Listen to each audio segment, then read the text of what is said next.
ไปจะเลื่อนตัวนี้ให้มันเลื่อนจังนี่คิดทั้งสายนี่ก่อนมันสิเป็นว่ามันได้ที่หาวิเนาะที่หาวิมันมาเกี่ยวอันนี้ละคุณยายสังการคนเฮานี่บ่มีเลยว่าสิเที่ยงสังการปุ่งโน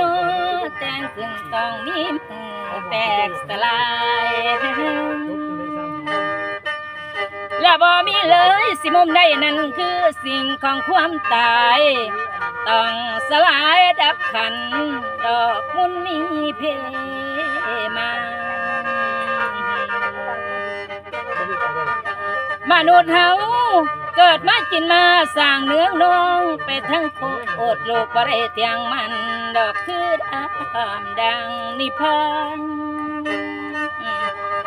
และบ่คือเพิ่นผู้เพิ่นตัดกิเลสได้บ่ได้ห่วงพันธะตั้งแต่องค์สมมาเพิ่นยังไรเวียงวังบ่ห่วงหยังดอกทั้งสิ้นพระองค์ไรวังกว้างกะบินทองบ่ของเกี่ยววังนิพพานแนวเดียวลาบยศตัดขาดสิ้นบ่ยอมดอกเอานะตัวของเพิ่นเปรียบเหมือนดังน้ำสร้างก็บ่มีเต็มและบ่มีเผ็ดมีเค็มคืนคมดอกมองมัวและบ่ได้เอามากลัวน้ำเลยคือความสัวคือน้ำข้างบนใบบัว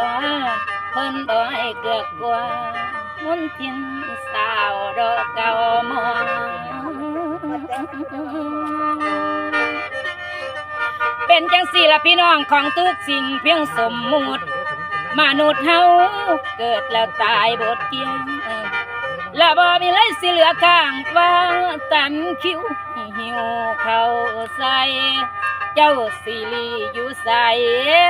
ถึงเวลาเจ้าแล้ว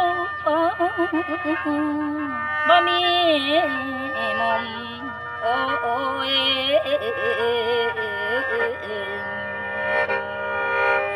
สื่อว่าคนบ่มีมุมสื่อว่าตายน้อคุณยายโอ้ยน้อง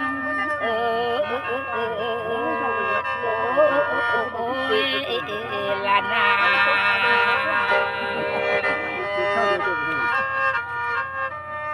มาไปเสียงบ่สองก่อนมาแล้วแม่นบ่มาแล้วเสียว